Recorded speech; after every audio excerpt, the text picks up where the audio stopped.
Hi friends, welcome to JPL family YouTube channel. ఈరోజు మనము చేపల పులుసు ఎలా ప్రిపేర్ చేయాలో చూద్దాం. నేను ఇక్కడ 1 కేజీ జిలేబీలు తీసుకున్నానండి. ఆల్రెడీ వీటిని క్లీన్ చేసి పెట్టుకున్నాను. ఇందులోకి 1 స్పూను సాల్ట్ వేసుకుంటున్నాను, 2 స్పూన్స్ కారము, 1 స్పూన్ ధనియాల పొడి, గరం మసాలా, పసుపు 1 స్పూన్స్ వేసుకుంటున్నాను. ఒక 3 స్పూన్ ఆయిల్ వేసేసుకొని ఈ కారం పొడి, మసాలా పొడులన్నీ ఈ చేపలకి బాగా పట్టేటట్టు ఈ విధంగా కలిపేసుకున్నాము. ఒకసారి ఈ సట్టెని ఈ విధంగా ఎగిరివేయడం వల్ల మనకి చేపలు అనేవి కింద పైన ఉన్న చేపలు మొత్తానికి మసాలా బాగా పడుతుందండి. ఈ విధంగా కుదుపుకోవడం వల్ల దీన్ని ఒక హాఫ్ అన్ అవర్ పక్కన పెట్టేసుకుందాం. హాఫ్ అన్ అవర్ తర్వాత ఒక బాండలు పెట్టేసుకొని బాండల్లో ఆయిల్ వేసుకుందామండి. ఆయిల్ అనేది కొంచెం ఎక్కువ అయితే కూడా ఏం పర్లేదండి, టేస్ట్ బాగుంటుంది చేపల పులుసుకి. ఇందులోకి కొంచెం జీలకర్ర, కొంచెం మెంతులు వేసుకుందామండి. మెంతులు మరీ ఎక్కువ వేసుకోవద్దండి, చేదొచ్చేస్తుంది. ఇక్కడ సన్నగా తరిగిన ఒక ఉల్లిపాయ వేసుకుంటున్నాను, చూసారు కదా. ఇప్పుడు ఇందులోకి కొంచెం కరివేపాకు వేసుకుంటున్నాను.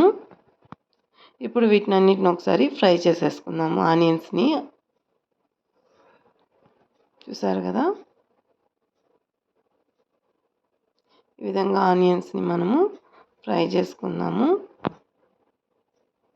మనకి ఆనియన్స్ మరీ బ్రౌన్ కలర్ అవసరం లేదండి, ఈ విధంగా ఫ్రై అయితే సరిపోతుంది. ఇప్పుడు ఇందులోకి నేను 2 టమాటాలు కోసి వేసేసుకుంటున్నానండి చిన్న ముక్కలుగా. సో ఇప్పుడు టమాటా, ఎర్రగడ్డ మొత్తాన్ని మనం ఒకసారి ఫ్రై చేసేసుకుందాము. మనకి టమాటా అనేది బాగా మగ్గిపోవాలి కదా.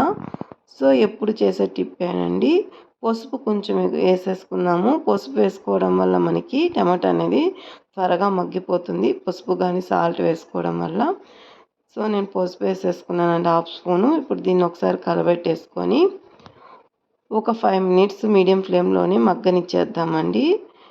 ఇప్పుడు ఇందులోకి నేను ఒక 10 వెల్లుల్లి రెమ్మలు వేసుకుంటున్నానండి. వీటిని కూడా ఒకసారి ఫ్రై చేసేసుకుందాము. ఇది కొంచెం ఫ్రై అయిన తర్వాత ఇందులోకి 1 స్పూన్ అల్లం వెల్లుల్లి పేస్ట్ వేసేసుకొని, పచ్చివాసన పోవాలండి మనకి అల్లం వెల్లుల్లి పేస్టు. అండ్ టమాటా కూడా మనకి త్వరగా మగ్గిపోవాలి కదా.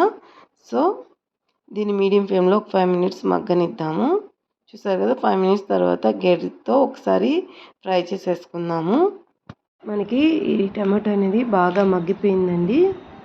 ఇప్పుడు మనం ఇందులోకి కారం వేసేసుకుందాము. 2 స్పూన్స్ కారం వేసుకుంటున్నాను. ఆల్రెడీ మనం చేపల్లో కారం వేసుకున్నాం కదా, సో మీరు తినేదాన్ని బట్టి కారం వేసుకోవచ్చు. చేపల పులుసులో కొంచెం కారం పులుపు ఉంటేనండి టేస్ట్ బాగుంటుంది. 1 స్పూన్ ధనియాల పొడి కూడా వేసుకుంటున్నాను. ఇప్పుడు వీటినన్నిటిని ఒకసారి ఫ్రై చేసేసుకుందాము. ఇప్పుడు ఇందులోకి 1 స్పూన్ సాల్ట్ వేసుకున్నాం. ఆల్రెడీ మనం చేపల్లో సాల్ట్ కూడా వేసుకున్నాం కదా, చూసి వేసుకోండి. ఇక్కడ నేను ఒక 100 గ్రామ్స్ చింతపండు తీసుకొని నానబెట్టేసుకున్నానండి.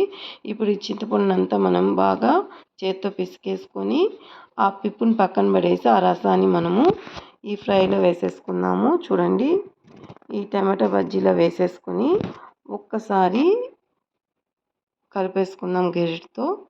చూడండి ఈ విధంగా. ఇప్పుడు ఫ్రై చేసిన తర్వాత మిగిలిన చింతపండు రసాన్ని కూడా ఇందులోకి పోసేసుకుందామండి. మొత్తాన్ని ఇలా పోసుకొని ఒకసారి గరిటెతో కలిపేసుకుందాము. ఇందులోకి నేను కొంచెం వాటర్ కూడా యాడ్ చేస్తున్నానండి, ఎందుకంటే పులుపు ఎక్కువ అవుతుంది. ఎందుకంటే ఇందులోకి నేను మామిడికాయ కూడా వేస్తాను కాబట్టి. ఇప్పుడు దీన్ని ఒకసారి కలిపేసుకొని కారము, పులుపు, సాల్ట్ మనకి సరిపోయిందా లేదా అని టేస్ట్ చేసి చూడండి. నేను ఇక్కడ అంటి మామిడికాయ తీసుకున్నానండి.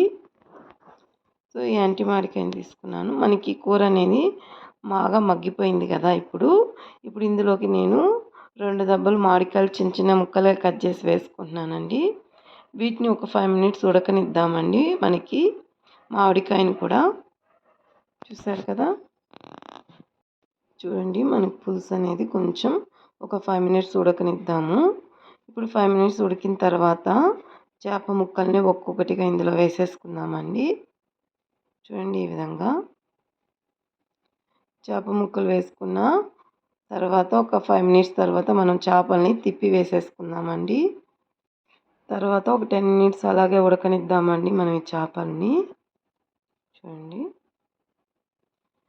మనకి చేపలు 10 మినిట్స్ తర్వాత ఉడికిపోయిన తర్వాత అందులోకి గరిటెని యూస్ చేయొద్దండి, ఏదైనా ఒక క్లాత్ ఎత్తుకొని ఈ విధంగా బాండల్ని ఈ విధంగా కుదిపితే సరిపోతుంది. ఎందుకంటే అవి ఉడికిపోవడం వల్ల మనం గేటు పెడితే ముక్కలు అనేవి త్వరగా విరిగిపోతాయి. సో అందువల్ల ఈ విధంగా కలిపితే సరిపోతుంది. ఇప్పుడు లాస్ట్లో ఇందులోకి కొంచెం కొత్తిమీర వేసేసుకొని స్టవ్ ఆఫ్ చేసుకుంటే సరిపోతుందండి. ఇది మనకి సంగట్లోకి అయితే టేస్ట్ చాలా బాగుంటుంది. కంపల్సరీ ఇంట్లో ట్రై చేసి చూడండి. ప్లీజ్ సబ్స్క్రైబ్ మై ఛానల్ అండి. లైక్ చేయండి అండ్ షేర్ చేయండి. వీడియోస్ చూస్తున్నారే కానీ లైక్ చేయడం లేదు, సబ్స్క్రైబ్ చేసుకోండి.